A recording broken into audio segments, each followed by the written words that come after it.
they should be rewarded for that. So your performance management system should be geared towards that particular philosophy of the CEO. All right.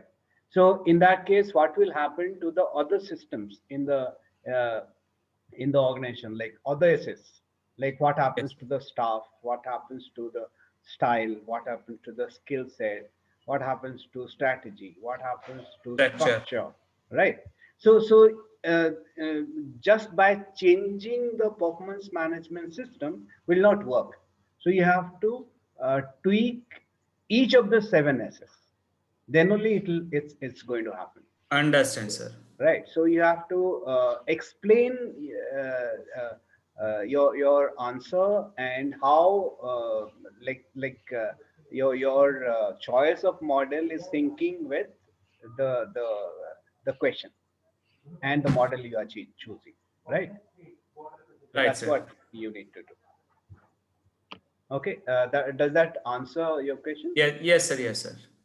Okay. Thank you, sir. Okay. So we have how many people? Five people in the class. Six now. So do you want to start now or wait for another 4 5 minutes? Guys,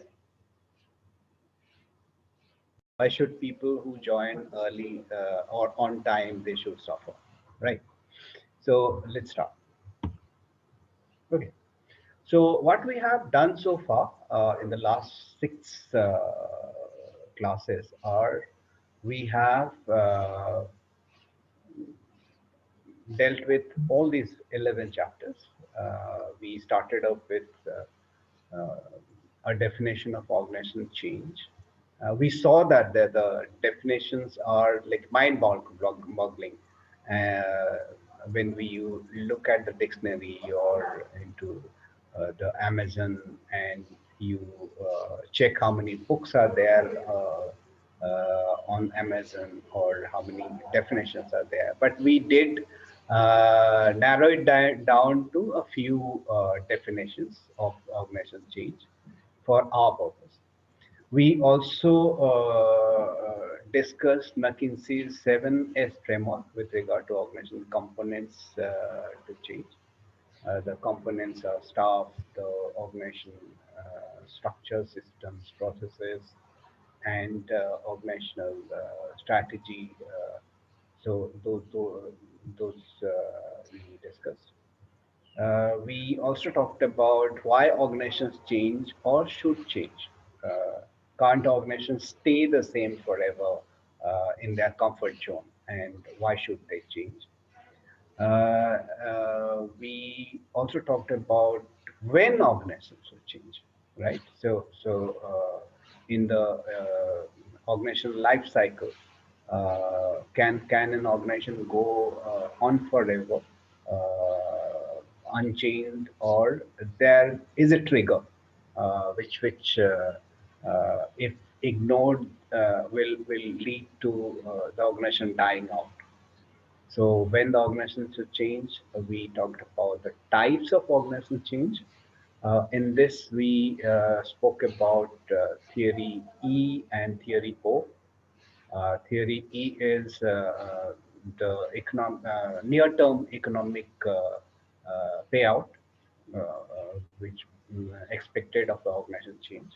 And theory O, we talked about organizational capability, like building the organizational capability and expecting the positive change to follow. Those are the two types. We also talked about assessing the readiness of the organization for change. Here we talked of organizational cholesterol check once in a while to see whether the organization needs to change or not. Just like you have your cholesterol check for to find out whether you should go for statin. Similarly, organizational cholesterol check to be done periodically to assess the readiness of the organization to change. Here also we talked about a formula which is C equals DVF greater than R. So that is change happens only when the readiness to change is greater than the resistance to change. D stands for what does D stand for? Any idea?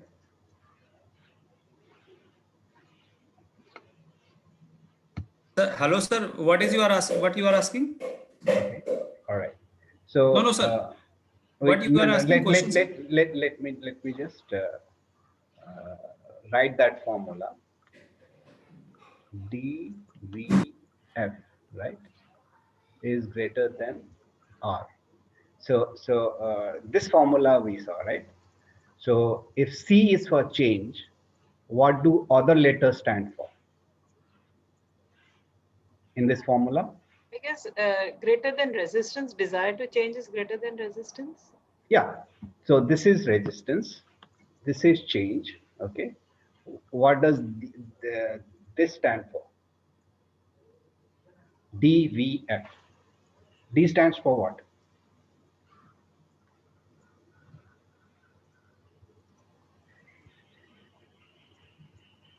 पता था भूल गए driving Sir, force. desire, desire. Okay. All right. So D stands for dissatisfaction. So Oh, dissatisfaction. dissatisfaction with the status quo or the current state of affairs. All right. Okay. All right. Right, sir. What does V stand for?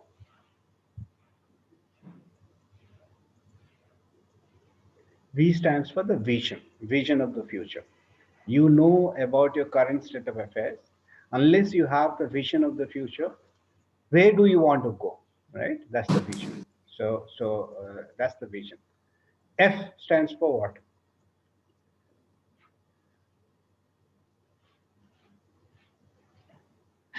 तुक्का लगा रहे. Fear. Force of change. Fear. Okay. Sorry, somebody else said, Fear, sir. yeah. Fear. Fear. Fear of change. Okay. So if the fear of change is greater than the resistance, then the change should happen, right? It's something positive. F should be something positive, not Okay. fear. Future, sir. Not Future. okay. Future will come in the vision part. All right. So F is the Favor, first. favor, sir. Favor. Okay. So good attempts. F stands for first step. All right. So you may have a very well laid out plan and strategy and everything, but if you just put it in a folder and keep it in your almirah, that won't work, right? You have to take the first step, right? So the dissatisfaction should be higher than the resistance. Dissatisfaction with the status quo must be higher than the resistance. Your vision of the future state, should be strong enough to overcome the resistance, and you must take the first step. So all these three put together, if it is greater than the resistance, then change happens. Else change will not happen. All right. Okay, so assessing the readiness of the organization change, then we dealt with organization culture, organization structure. In that, we talked about the hierarchical structure, or the normal hierarchy, the formal structure of the organization, as against the informal structure, where the network, the informal network which happens in the organization. It's also called the help network. That is, you go to people to seek help in the organization, not because of what organizational hat they're wearing, but because you know that person, right? So if the HR person wants something from accounts, then he need not go to his HR head, and HR head speaks with The finance head and finance head ask the accountant below to give that information, right? That's the formal structure. Whereas in the informal structure, or the which is called the help structure, in that case you directly ask the person for help, right? Just pick up your phone and ask. All right, so we discussed that, and we discussed about individual responses to change. In that we discussed about, we took the help of 5 animals in the organization. Do you remember those 5 animals? Yes, How sir. how Yes, they sir. respond? Yes, Yeah. sir. Who are those animals? Turtle, eagle, elephant, deer, and turtle.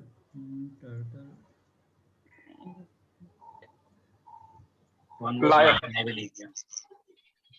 Yeah, somebody said it. Okay. Lion. Lion. Lion. Lion. Lion, Very, sir. Yes, sir. very Lion. good. Very good. Very good. Lion, All right. yes. So we talked about 5 animals in the organization. Every organization would have those 5 animals, right?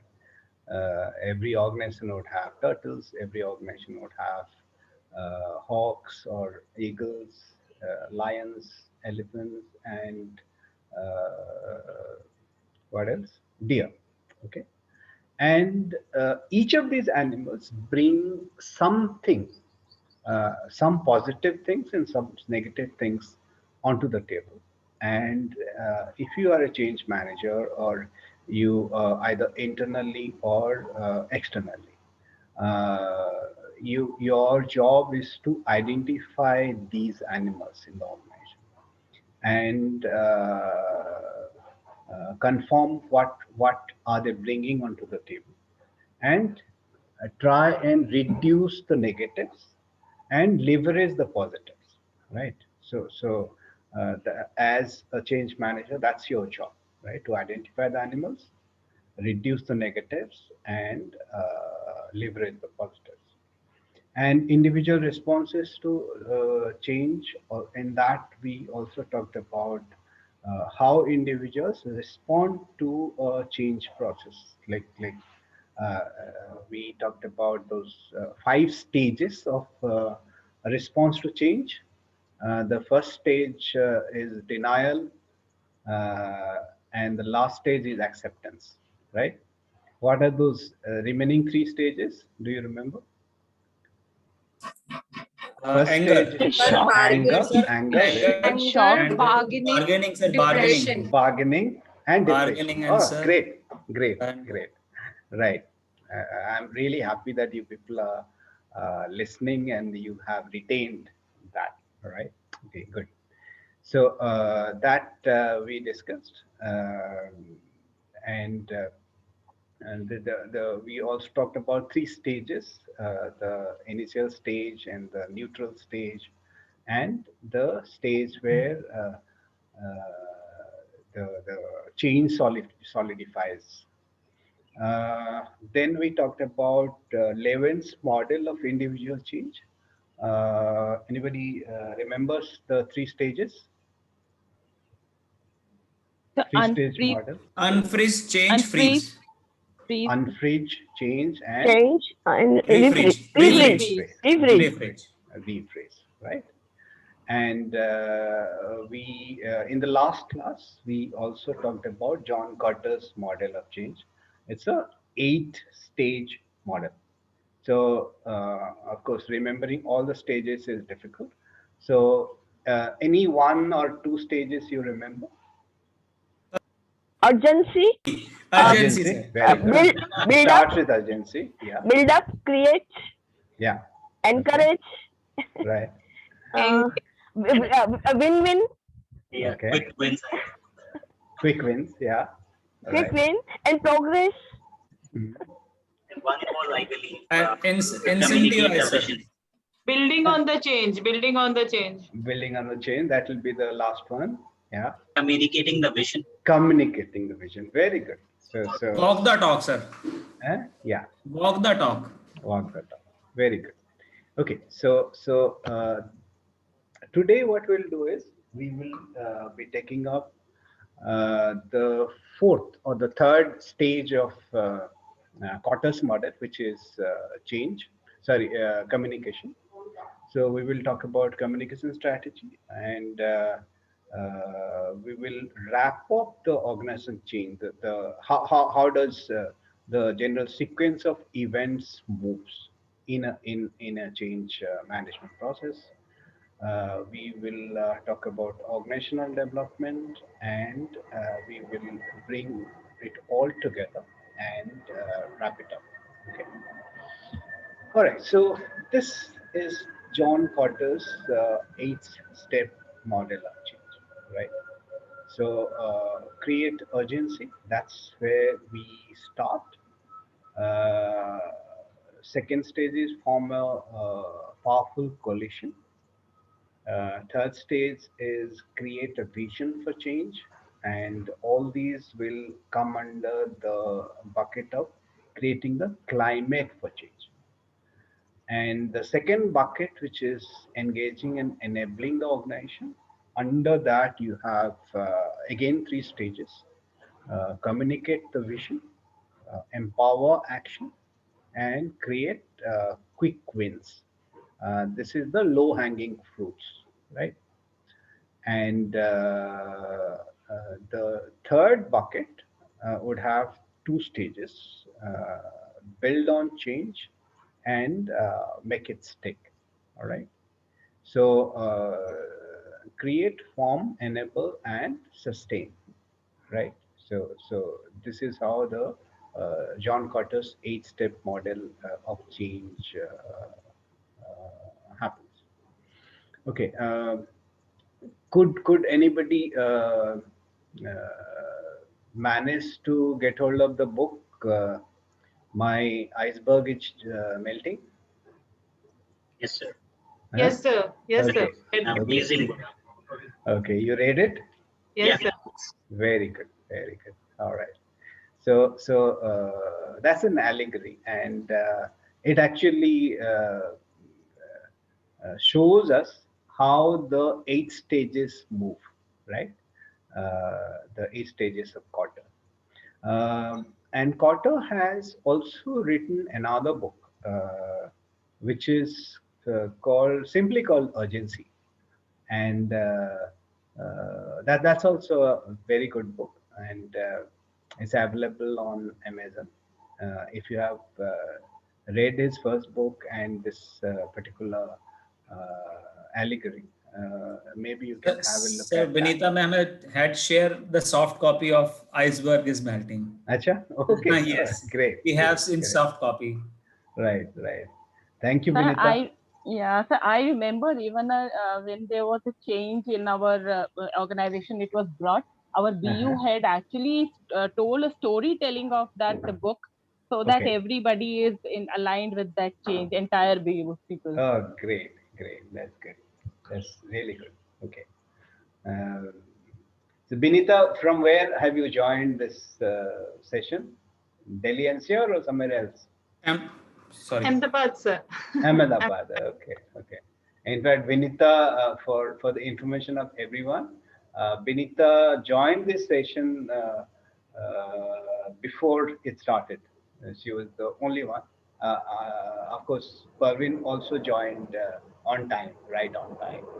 Okay, right. Thank you, Vinita, for joining in.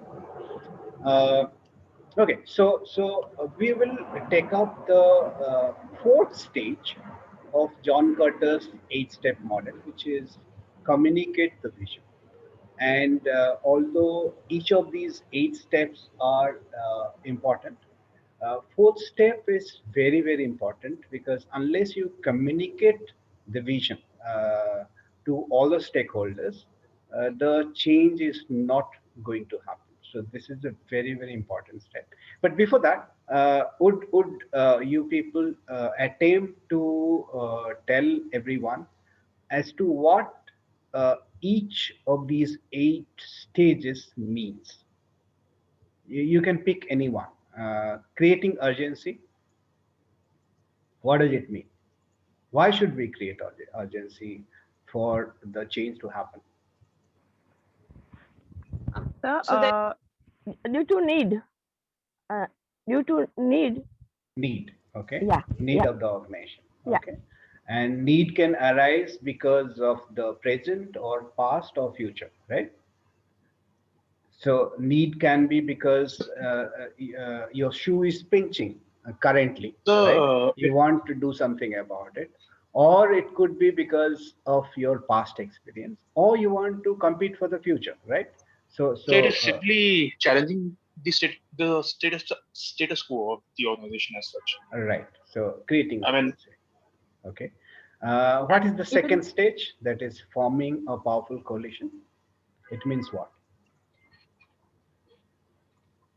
That you're so like face forming a resistance. team. Creating change agents, basically. Yeah, A group of people who can drive this change exactly, so exactly. that they can find out what is the vision and how to proceed further. Right. So creating a powerful coalition is about creating change agents, creating a group of people who would be driving the change.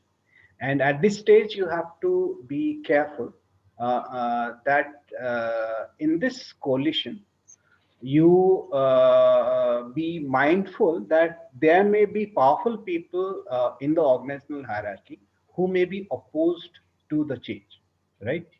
So you need to be careful about them because they would be fighting tooth and nail because they are in a space where they are comfortable, right? That's the current state is their comfort zone. So they would fight tooth and nail, and because they are so higher up in the hierarchy, they would be in a position to influence the course of the organization. So if they are not able, you are not able to win them over to the change which is going to happen, then you'll have to neutralize them, right? And there are any number of ways to neutralize these powerful people, right? Because they would be in a position to wreck your plans, right? How do you do that? One, you can actually give them higher designation or some and put them in a geographically separate position in the organization where they won't be able to influence the change which is happening or negatively. Right. Say for example, it's a US based company, and they are taking a change initiative, and there is a powerful person in New York who, if he stays there, he may be adversely affecting the change efforts. Then what you do is you create a SBU in, say, Shanghai, and transfer him there, saying that we would like to leverage your very rich experience in this new market, right?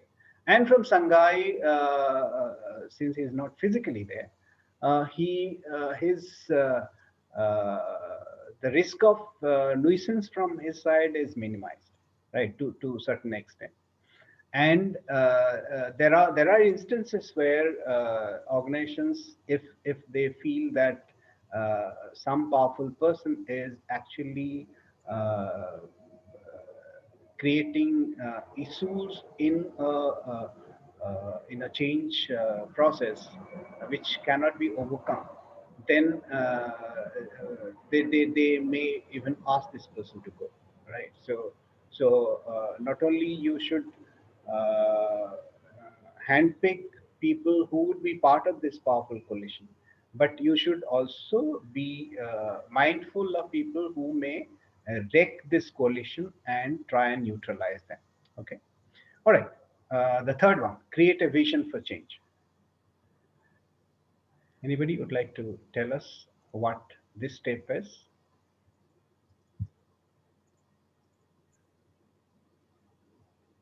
So for any change, we should have actually a vision, you know.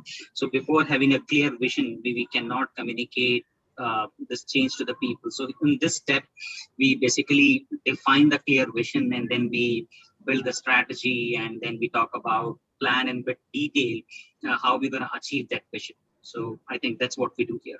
Yeah, yeah. And sir, this- I want to add, Huh. clear vision is what we can, even to a layman, we can explain in within 5 minutes what we want to see, what is our vision actually. Correct, So correct. it should be very So- precise and Right. very So that easy third to step, explain. the third step is here, right? The vision, DVF, right? Okay, creating a vision for change. That's the vision of the future. What after the change has happened, what the organization looks like, right? So this is the outcome of the change, which is happening in the organization. That's the vision. Communicate the vision. So once you have created the vision, that needs to be communicated. Not only that, you also need to communicate why the current state of affairs, the what it is today, it's not very satisfactory, right, for the future growth of the organization, and why we must move from the current to the future. So the strategy for communication needs to address both. Why we cannot continue with the current state of affairs, and why we need the future state, right? So that's what, and how do we go about it? So these are uh, part of the communication strategy. Okay, fifth one, empower action. So in this stage, what does the organization do? Empower action. So it is the implementation's real crux that you enable people to move from one point to other. Okay, So, all right. Anybody else? I think it's more about removing obstacles. So at times we feel that there are many, and we see resistance and we see many obstacles. So we try to remove those obstacles in terms of achieving our change or whatever the vision is. Okay. So empowering action has actually two aspects. One is to empower people so that they are able to take action, and second is to remove obstacles, right? So that nothing stymies their efforts, right? So empowering action has two aspects. You delegate powers to people to take action so that the change happens, and also removing the obstacles. Okay, six is create quick wins. So what happens here?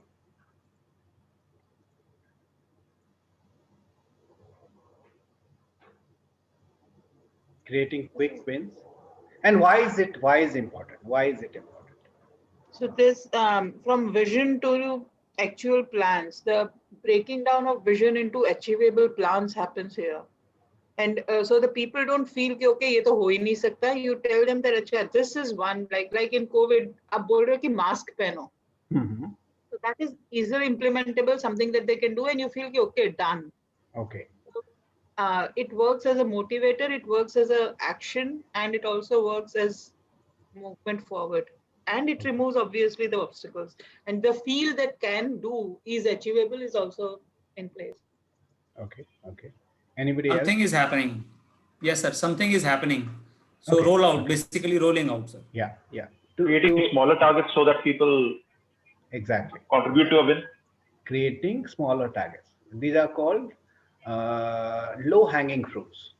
When you go to an orchard, what do? You first pick the low-hanging fruits rather than climbing the tree, right? So this is where you show to the stakeholders that yes, something is happening and something good is happening, and they don't have to wait for years together for the fruits to pick the fruits. The fruits can be had as soon as the change effort begins, and that gives them the confidence also that the change effort is doable, and it may be beneficial for to all, right? So that's what creating quick wins means. All right. Seventh is build on the change, and eighth is make it stick. So what happens in this these two stages?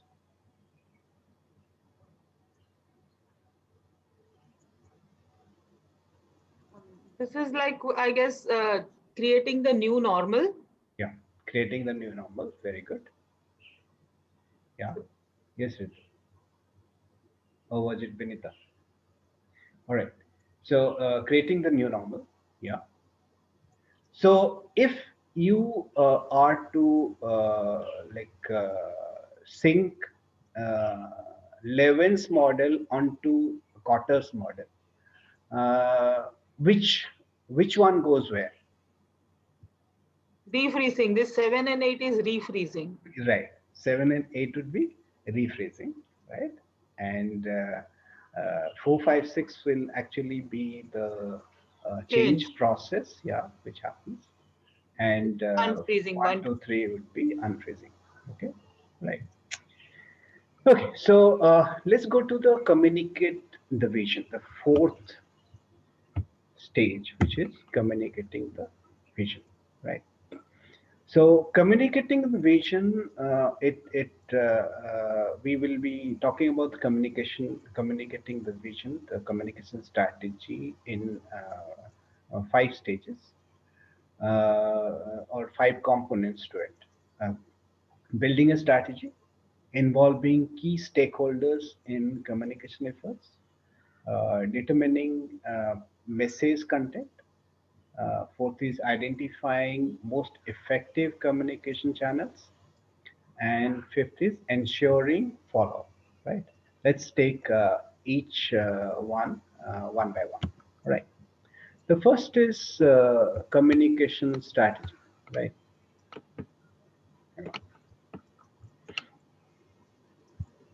Okay. Building a in the first step in communication strategy is building a strategy. All right. So when you are building a strategy or communication strategy, you need to ask yourself a few questions. And what are the questions you would be asking yourself? The first question you would ask is, what do we need to accomplish, right? So like we had discussed in the previous slide, why do we need to communicate? We need to communicate to the stakeholders so that basically three things we need to communicate.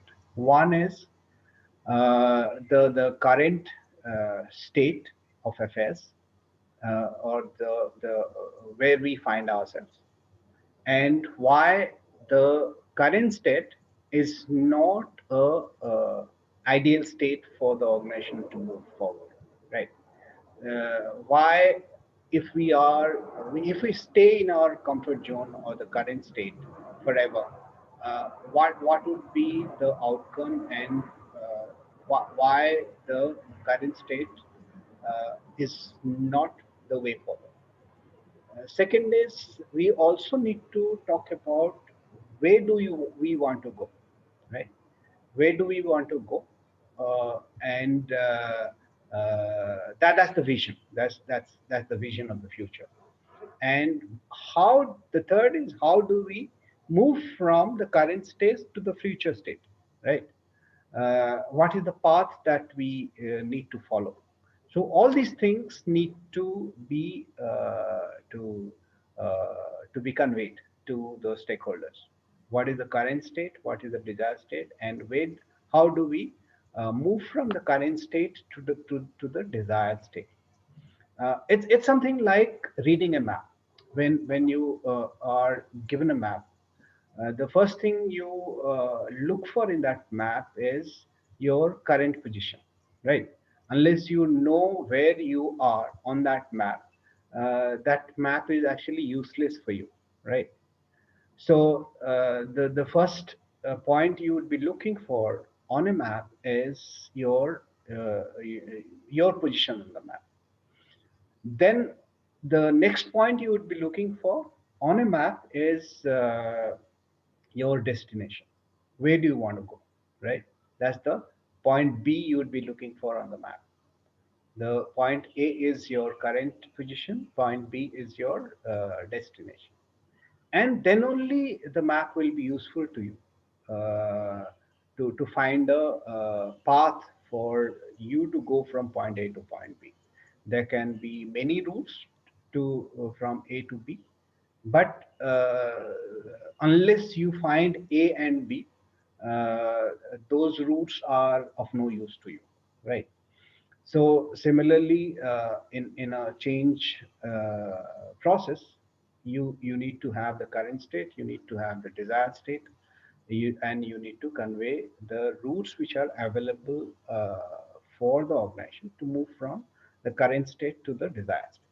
Second question you would be asking while building the strategy is what do we need to communicate? So what is the message? Who are the message conveyor, and who is the audience? In a communication, there are only three things. One is the communicator or the sender. Second is the receiver, the person who is the target audience, and third is the message, right? You have a sender, you have a receiver, you have a message. So you need to be very, very clear as to who or what these are. Who is the sender? Who is the receiver? And what is the message? So what do we need to communicate? Under that, you have who relays which messages, right? So there may be a not one sender, but there may be, and there are actually many senders of messages, and there are many receivers of messages. And you have to, just like in the marketing, you segment your customers. In communication also, you need to segment your receivers, else it won't work. One size fits all kind of communication strategy will not work. So you need to have different kinds of messaging for different kinds of receivers and different kinds of stakeholders. And the senders also need to be different, in the sense some messages need to go out from the CEO or the chairman. Some messages need to go out from the business unit head. Some messages need to go out from the managers down the line. Some messages need to go out from even people outside the organization. Like you need messaging from stakeholders, like say some of the shareholders.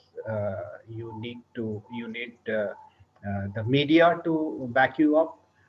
You Sometimes some organizations also use political leaders to send across their messages. Uh, uh, so you need to pinpoint and find out who would be relaying those messages. And the you need to segment your message receivers. With whom do we need to communicate? Third is, in what order do we communicate with our audiences, right? So who comes in when? Just like in a theater or a play, you have you have what different scenes, scene one, part one, and scene two, part two, whatever, right? So similarly, in a communication process, also you need sequencing of the messaging. So in what order do we communicate with our audiences? When are messages communicated? So when do we start? like a new product is being say launched. How do we do the messaging, right? So some organizations, what they do is they would have some what is it called, where they would have trick uh, advertisements, and that will whet the appetite of people.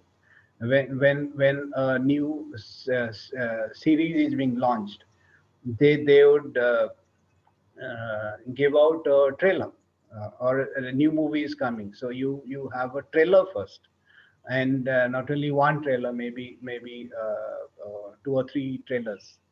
Some sneak previews are done. Maybe 1 or 2 songs are released beforehand. So to this is to whet the appetite of people.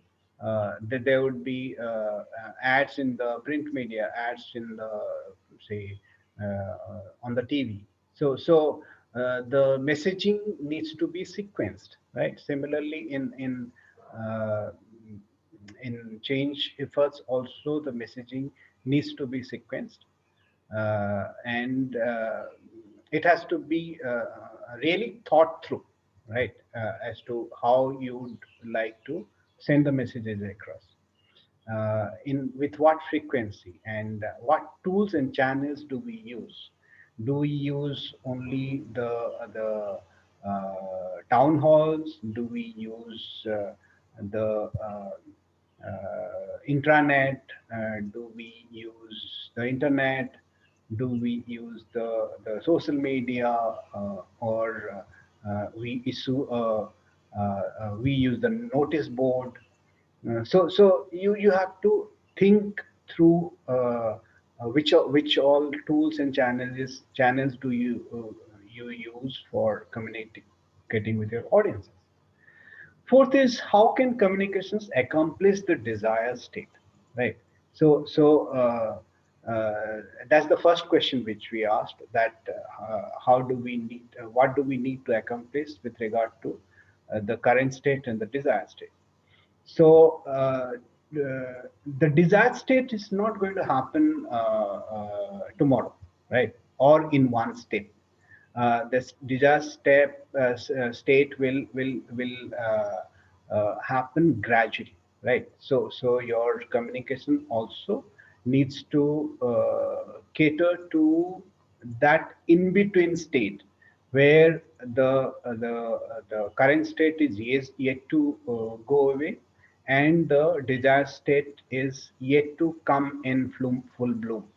So during the neutral state, in between, when the change is happening, what is it that your communication needs to accomplish, right? So the your communication needs to accomplish these things, like drive behavior change, educate and engage, generate awareness, and mobilize commitment. So they are not in order. So can somebody tell us, put these four in order: drive behavior change, educate and engage, generate awareness, and be mobilize commitment? So the first one will be generate awareness. Very good, Ritu. Then the Yes, sir. second one would be educate and engage. Yes, And drive behavior, it is a simultaneous process actually. of with Drive mobilize. behavior and educate and engage. Yeah, And then the last is mobilize commitment, keep very on good. mobilizing it. Very good.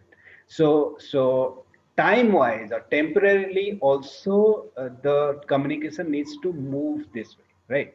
So for generating awareness, if you are making it too complicated, people will just tune off, right? So the first stage of the communication needs to be in very small bite-sized pieces, and it should attract attention, and it should be short and sweet, right? To generate awareness, maybe. And then when you want to educate and engage, it should be slightly more detailed, right? Similarly, if you want in the stage where you want to drive behavior, then it should be kind of an experiential learning rather than just cognitive learning. It should be experiential learning. People need to try out, right, with their own hands. And finally, mobilizing commitment is where you make it second nature for the change to stick, right? So that's the last seventh and eighth stage of the Cotter's eight states process.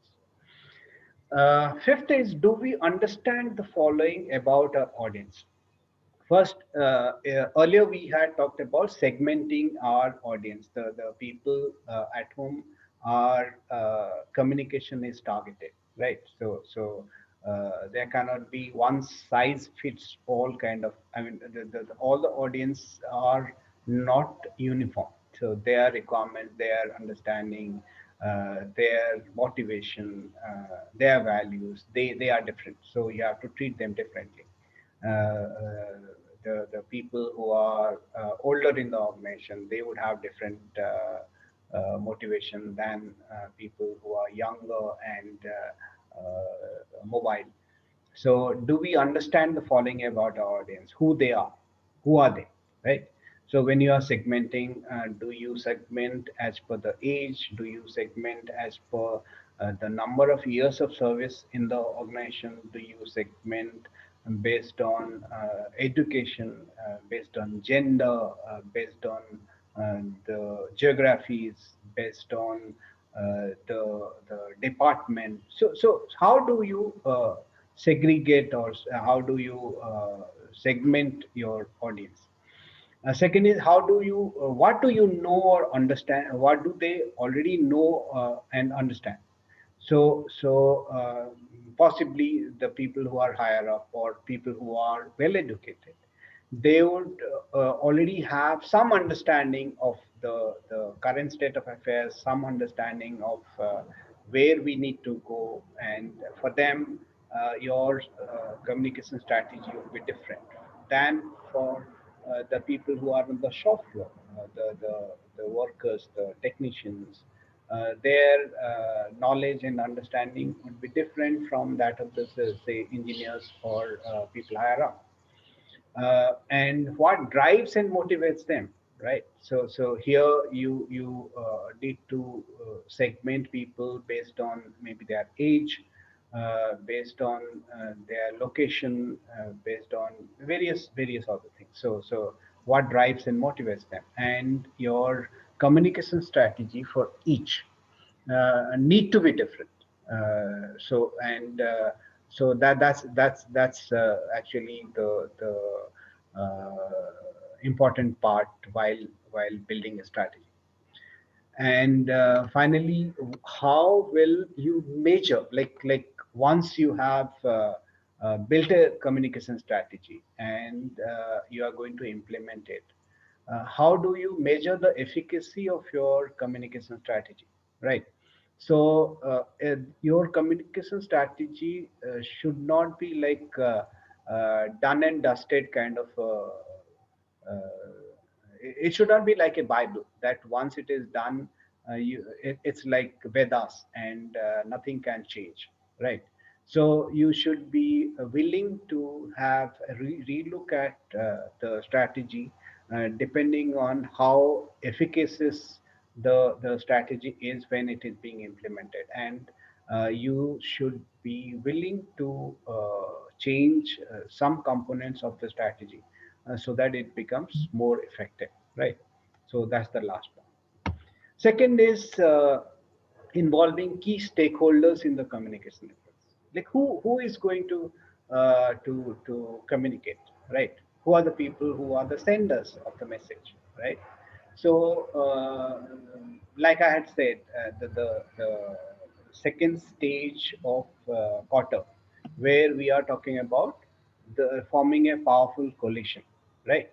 So these are the people who would be important part of that particular coalition, who would actually drive the change and who would also communicate the change to the stakeholders and the different segments of the audience, right? So you need to involve the stakeholders, get them motivated, get them interested in this the change process, and get them involved, not only because it's coming as a fiat from the top management, but because of in their intrinsic motivation that they want to be part of the change process, and the motivation needs to come from within. So involving the key stakeholders in the communication efforts, and also here also you need to segment the senders of the change communication. The CEO or the chairman or the board, they need to send kind of strategy communication across the organization, as well as to outside stakeholders, to shareholders, to the media, and maybe the society at large. Whereas the SBU, SBU heads, they would be more inward looking, and their communication would be more to the internal customers, or the internal stakeholders. Then the people down below, say the line managers, they also need to communicate. The HR needs to be involved, and once you have segmented the key stakeholders who would be involved in the communication efforts, they need to be trained, right? So not everyone is good at communication, so they need to be trained for creating content, for delivering content. So that Isn't needs to be this done. like Yeah, Benita. stakeholders a part of the fourth point that we discussed in the earlier slide? Come again. नहीं नहीं, ये बस sir एक ही आगे, एक ही ये आगे, वाला, नहीं नहीं, ये उससे नहीं सर, उसके भी ये बात कम्युनिकेशन स्ट्रेटेजी के आपने लिस्ट किए ना क्वेश्चंस, हाँ, सो यहाँ पे ई है, what do you understand, do you understand the following of the audience, who they are, may he stake holders नहीं आ जाते हैं सर, कवर नहीं हो जाता है कि this is different. So I'm talking about the, see, these are the stakeholders. See, stakeholders are both the communicators as well as the audience, right? So in a Okay. in a communication, what happens? There is a sender, there is a receiver, and here the message, channel of communication, the message, right? Yeah. The sender send the message to the receiver, right? And there is a feedback loop also, right? Yes. This completes your communication process. So the sender as well as the receiver, both are stakeholders, mind you. When we are talking of anybody who is in any way affected by change is a stakeholder, right? Even the CEO is affected, right? The board of directors are affected. Your shareholders are affected. Whosoever is affected by the change or by that organization are stakeholders, right? So now, from amongst the stakeholders, you have to divide the stakeholders, right? Stakeholders into two parts. One is the sender, one is the receiver. Okay, right? Okay. So we are talking about those. So the from amongst the stakeholders, you decide who will be sending the message, and you decide who will be receiving the message, right? Like a worker on the shop floor, right? You don't expect him or her to send the message. He's a pure receiver of the message.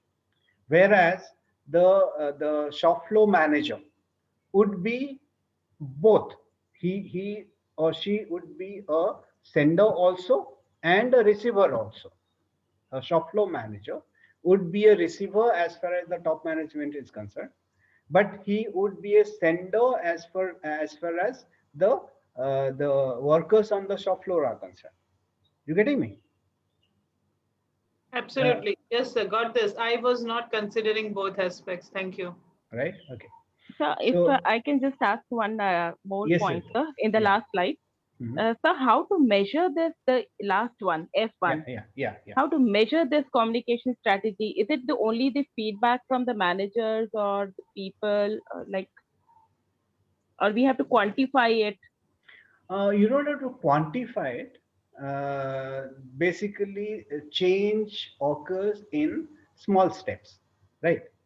So the say step two would have the feedback from step one, right? And one is observing, right? You don't do actually a survey during a change process, but one is observation, and second is the willingness of people to carry out or be part of the change process, Hmm.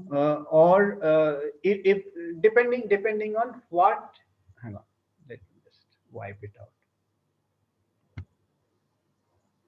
All right. So your the communication is going to accomplish these, right? Hmm. Okay. So now this has a direct link with F. Okay. Hmm. Suppose your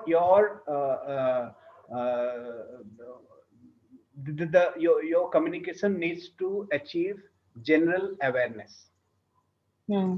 right? How do you measure general awareness? Suppose a Hmm. change process is happening in the Hmm. organization. So you By want to randomly measure general, asking questions, sir. randomly asking question, or say running a campaign for say slogans on that particular Hmm. change Yeah. change, Yeah. right? Yeah. It often happens. Slogan competition, Yeah. Hmm. right? or I recall, or sir, it was done in our company. Some of the new strategies, so they were giving a quiz puzzle kind of a thing. Exactly, right? So you can measure that. Then suppose in the next stage your job your communication wants to achieve educate and engage, right? How do you measure that, right? So here you can have say quizzes which are slightly longer than the previous, right? Hmm. You can run a quiz, or you Hmm. can see how many people are actually volunteering to be part of a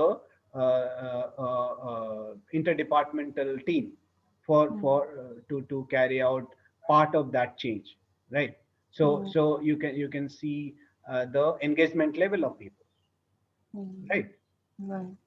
then Thank you. then then moving to say driving behavior change, right? So this also you can gauge, right, as to Hmm. how many people are volunteering, how many people are actually taking the lead, right, to Hmm. do certain things, right? So Right. that's how it works. Thanks. Okay. So, yeah, involving the key stakeholders as to, and here also you need to segment who are the people who would be sending out messages, who are the people who would be receiving messages, and not all senders will be sending to all receivers. So, which sender will be sending the message to which receiver, right? So all these things need to be part of your communication strategy. Apart from that, they also need to be trained, right? So here the role of the training department and that of HR would be very crucial, right? Now, moving on to the next one. No, this is part of the second only. So one can actually create a template like this for the second stage, where so this is the communication strategy template where you have the target audience and you need to segment the target audience, right? Then depending on the desired future state, what kind of key messaging you need to do and at what stage, the key messaging would be for creating general awareness, or for educating, or for creating behavioral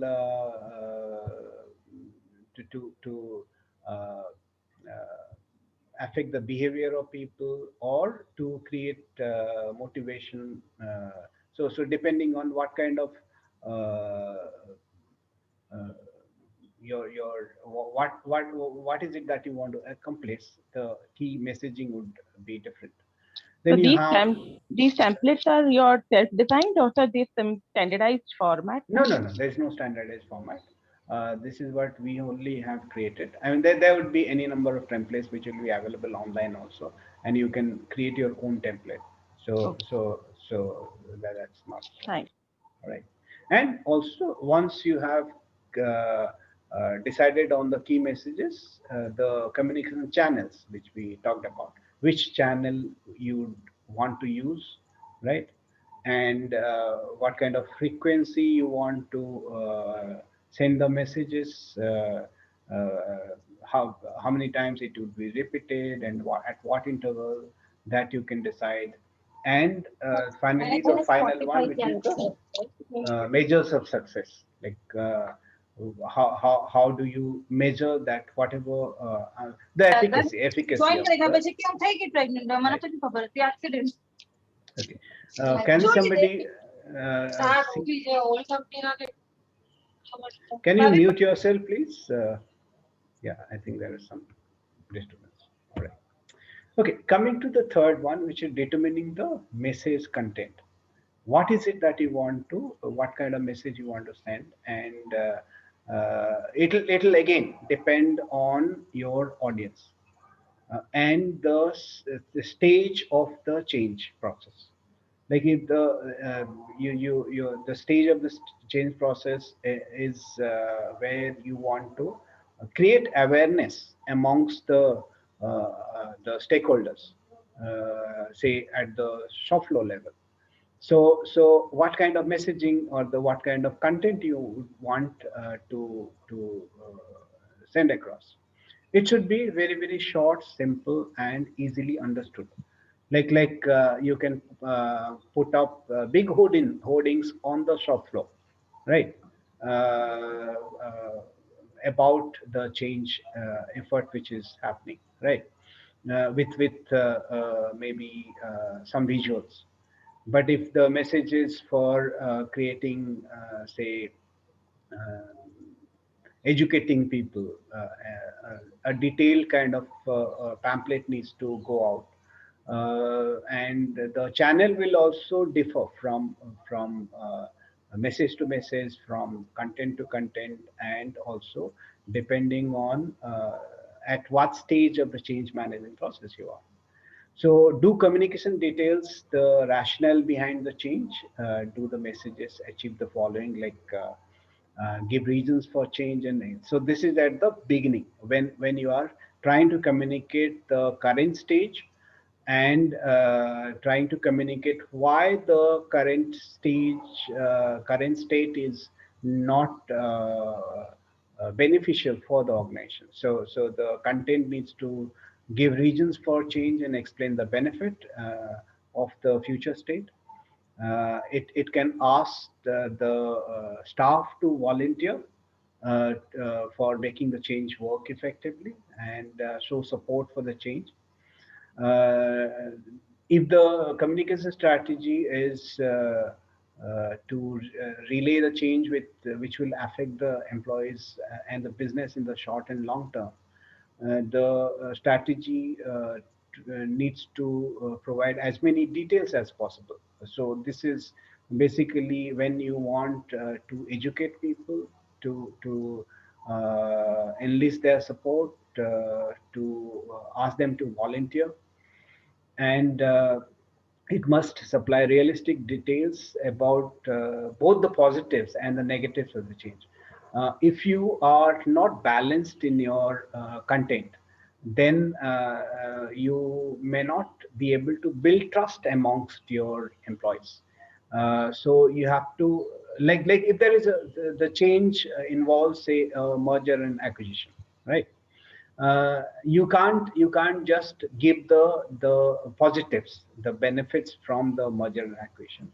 You also need to send out messages regarding how many people may be affected in the process of the merger and acquisition. uh, there's bound to be some heads that may roll either in either of the organization, because if there is already a head of HR in one organization and another head of HR, then possibly one may have to go. If there are two COOs in two organizations, then maybe one COO may have to go, right? So don't fight shy to communicate the negatives of the change, but at the same time, you can also reassure people that the organization will extend all kinds of help for people who are affected for outplacement. So the, somewhere you have to balance both the positive and negative aspects of the change, and uh, also reassure people. That's how the messaging needs to go. That's how the content of the message need to be created. Fourth is, have you the identifying the most effective communication channels. So this we already discussed. You need to find the medium. This is basically the medium through which you need to send out the message. Uh, and the medium can be the social media or the intranet, or a physical circular which may go out, or it can be a tweet from the CEO to all the employees, or an email. So you need to decide, depending on the message, depending on the audience, depending on who is sending out the message. You need to identify the most effective communication channel. So, what are the advantages and disadvantages of the communication channels? There are basically the communication channels will fall in basically two categories. One is the mass communication. The second is face-to-face communication. The mass communication channels are email, intranet, memos, and newsletters. And face-to-face communication would be meetings, information sessions, roundtable discussions, even webinars, town halls. They would come under face-to-face communication. And each of these two types of channels would have its own pluses and minuses, own advantages and disadvantages. The mass communication channels would be cost effective, it will be efficient to communicate routine changes, and it allows organization to reach a large audience quickly and consistently. Whereas the disadvantages are they are impersonal. Employees may not read the mass communication, and there's no way of knowing whether the targeted audience actually have read the communication which has been sent. And it does not easily facilitate an environment in which the recipient can ask questions or supply feedback. So the the feedback loop is more or less closed. Yeah, you have a question. Please go ahead. Yeah, so like this is a huge variety. So who is responsible for deciding this? Like whether to go for mass comm. So will it be a corp department? Will it be the project people who are implementing? Will it be the CEO? Who has the onus of ensuring and taking decision for this? Okay. Anybody would like to answer this? So probably what I think there would be some meeting or some discussions with the top people deciding there, and HR would have some HR communications kind of a thing, or the as you mentioned, the messages has to be given by different sources.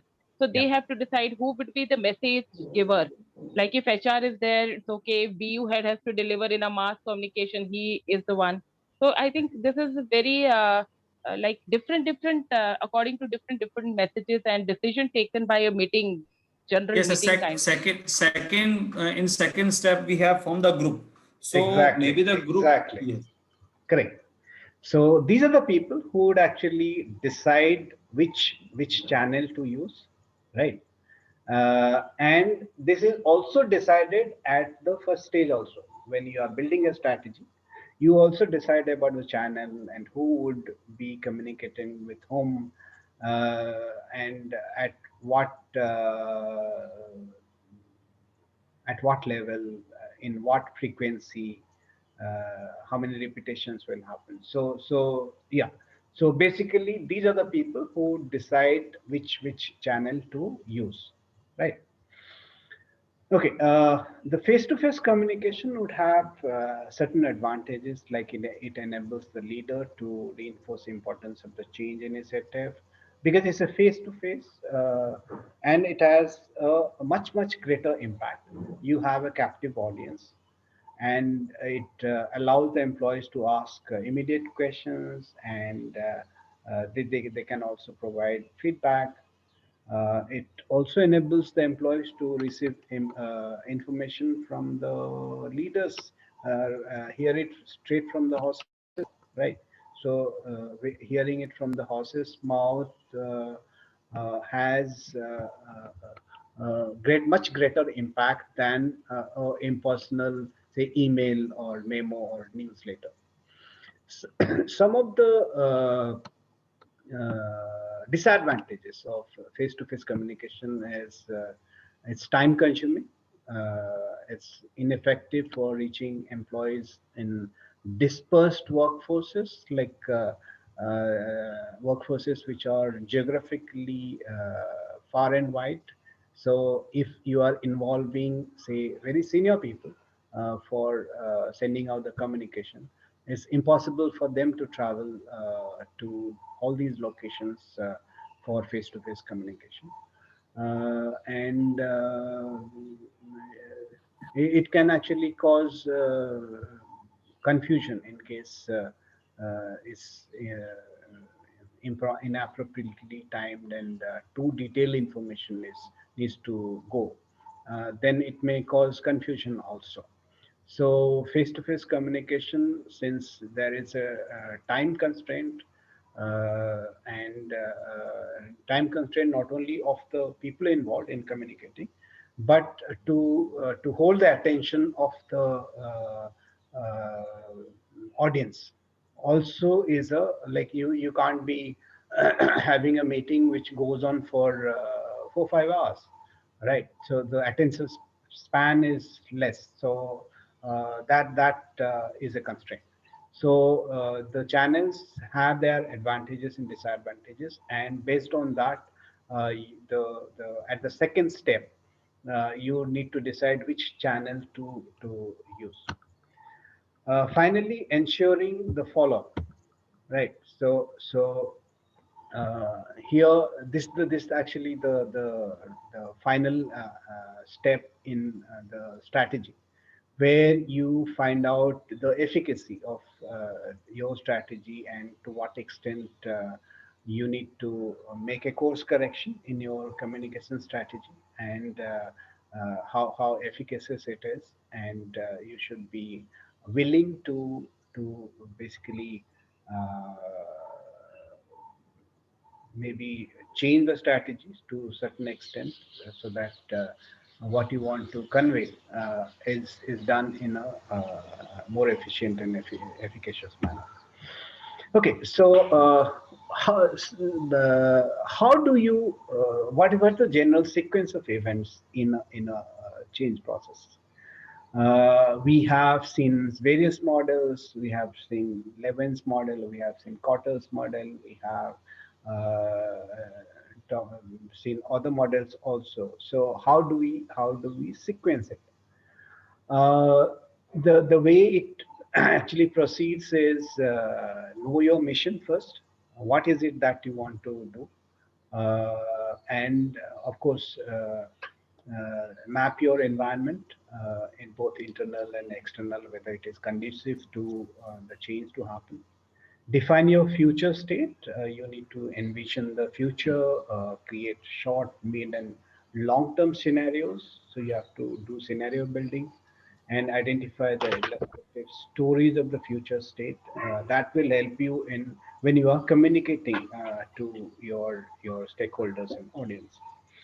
Assess your present state. That will give you where you stand, and also help you in the communication when you are engaging with your stakeholders as to why the present state is not uh, uh, appropriate state going forward, and why we need to change. That's the dissatisfaction with the current state. Fifth is to conduct a gap analysis between the current state and the future state. And that will give you the extent of change which needs to happen between the present state and the future state. And it also will give you a roadmap as to how you go about it. You need to then, once you know the gap and how to go about it, you need to plan the transition, the action plan, and step by step change, how the change will happen. And then the seventh step is to implement that plan. And eighth step is to monitor, measure, and review if required. And then, depending on the feedback that you get, you need to adjust and refreeze. That's the last stage of live-in. Once the change has happened, you need to freeze the systems and processes onto a new normal, right? So that's how it happens. Okay, so now what is OD? OD is basically it's a special change process, right? Organization change. This is OD is nothing but an organization change, but it's a planned rather than unplanned change that focuses on all levels of the organization. It unlike other changes, where say for example you are introducing change, say in the organization structure based on industrial engineering review of the manning, or time and motion study, that will not be called organization development. But if you are making a change in the organization structure based on, say, the network analysis which you have done, or a similar behavioral study, then that would be called a organization development. So it's primarily application of the behavioral sciences to an organization change. And uh, this is also organization change to the adaptive development, improvement, and reinforcement of strategies, structures, people, and culture that leads to organizational effectiveness. Uh, there are many definitions of organization development, and by collating the various definitions which are available, ASTD, that is American Society for Training and Development. Now ASTD is called ATD, Association for Talent Development. So ASTD, they collated all the definitions which are available on OD, and they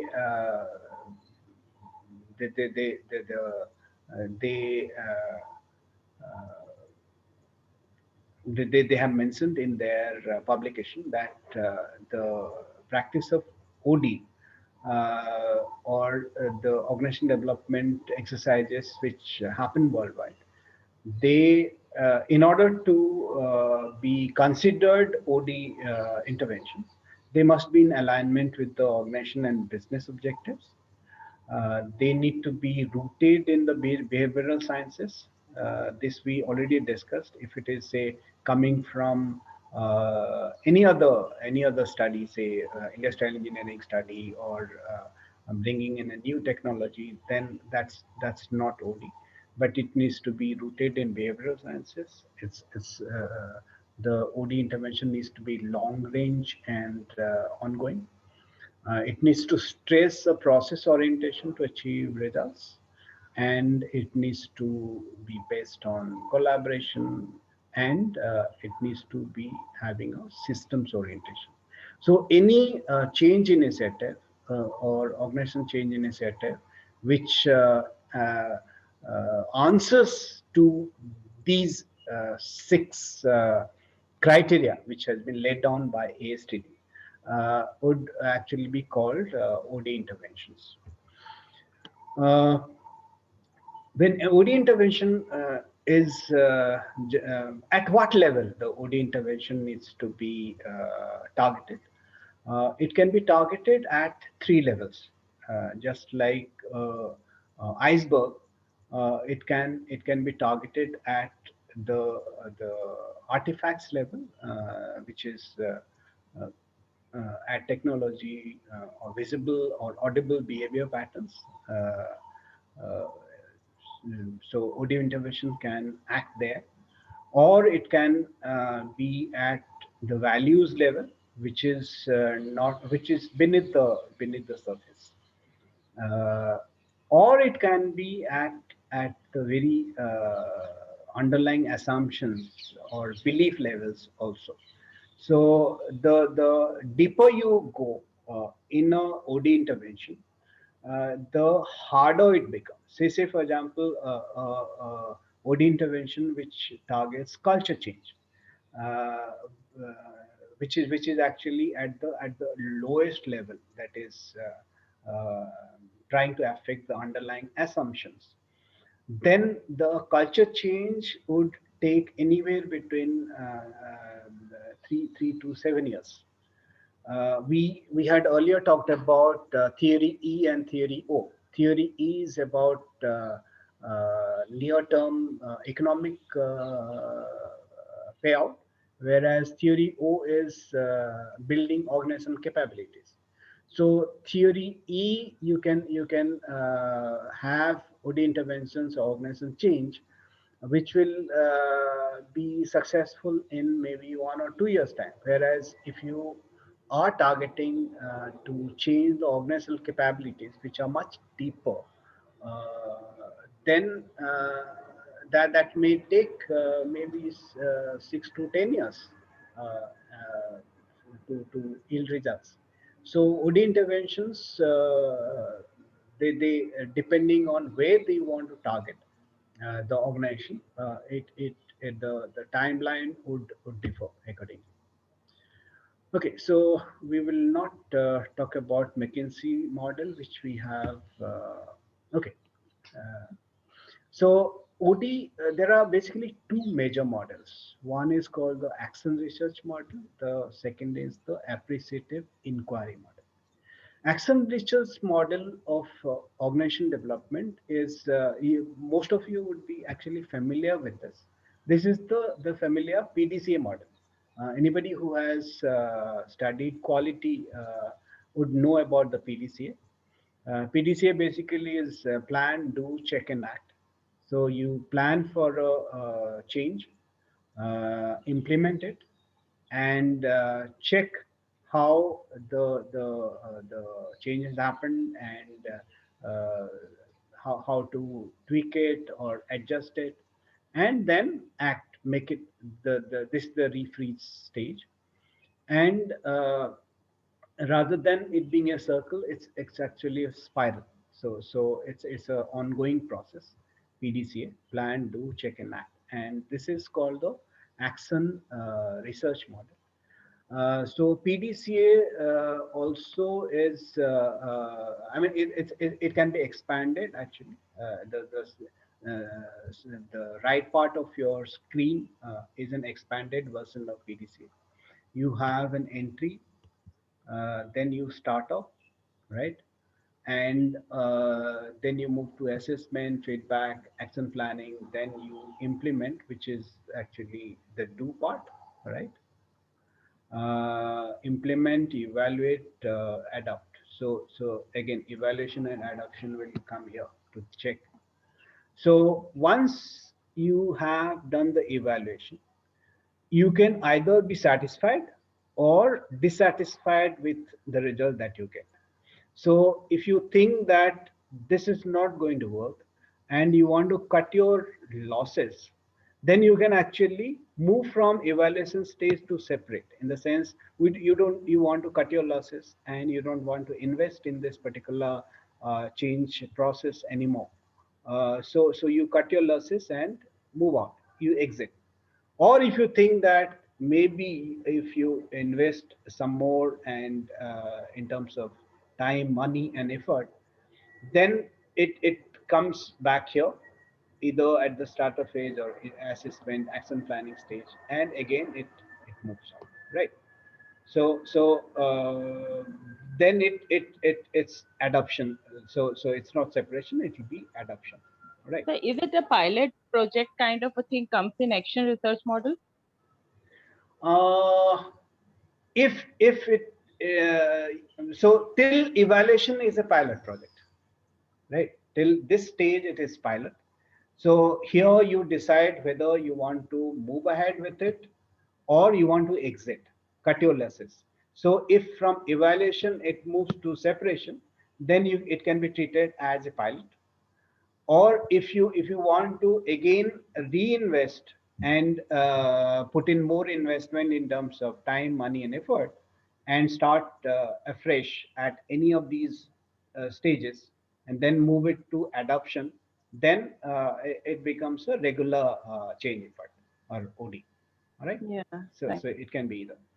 So this is the action research model. The second is appreciative inquiry.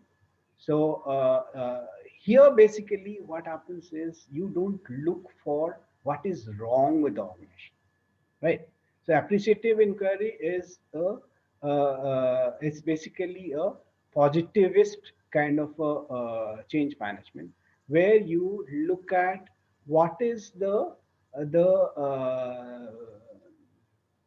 competitive advantage of the organization, and you leverage that, right? So you don't look at what is wrong with the organization, but what are the competitive advantages of the organization.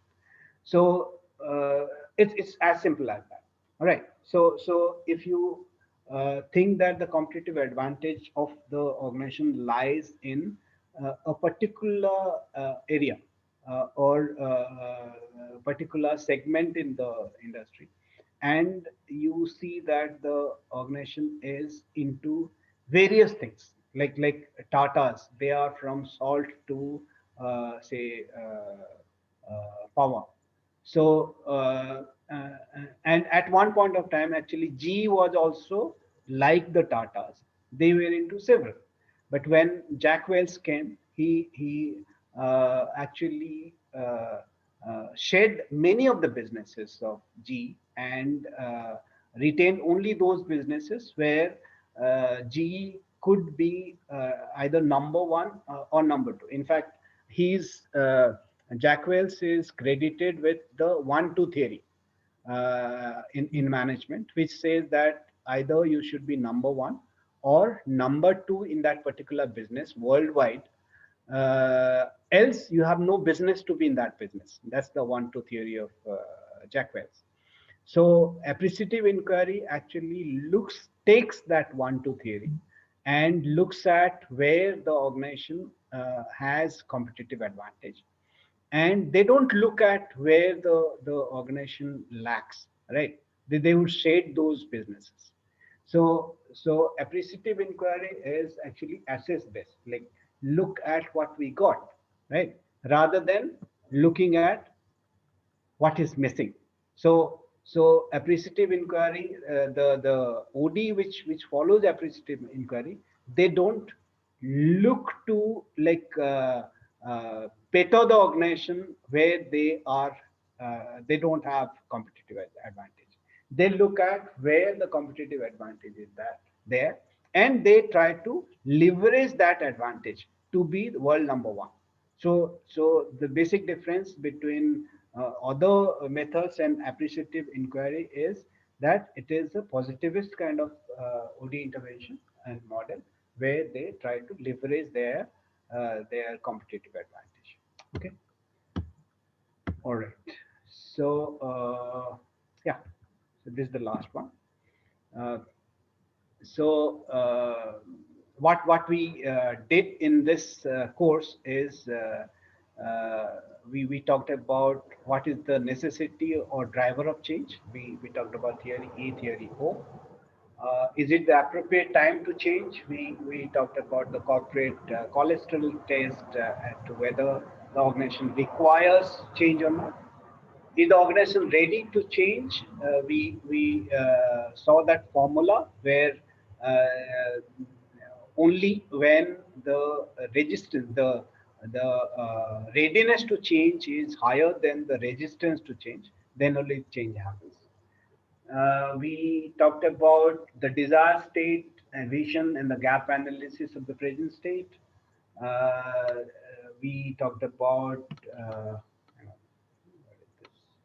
Yeah, the organizational components to change. This was the 7S model of McKinsey's. We during our course seven class course, we talked about the change needs to happen at what level, at the level of the individual or group or the organization, the change at cognitive level or at behavior level or attitude level. Who will lead or manage the change initiative, action planning, plans to deal with resistance, communication strategy. We talked about today, the implementation and review and evaluation.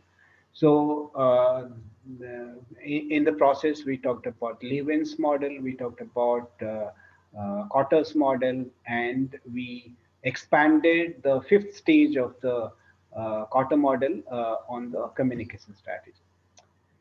All right. Okay. Thank you so very much, and thank you for attending this, or rather opting for this paper, which is an optional paper. And thank you each and everyone for staying the course. It has been a tremendous satisfaction which gave me for interacting with you, and you have been really interactive and for paying attention.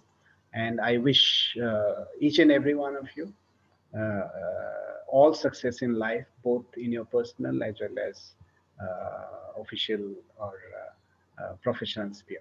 Thank you so very much. Thank you very much, sir. Thank you, sir. All right. Just like, sir, if we want to read something more about OD, not for the course, but just for because I like this subject, Okay. what are the books that you'd suggest? Okay, so anybody who wants to read more on OD and all, you have my number, I think WhatsApp number. Maybe I'll just write it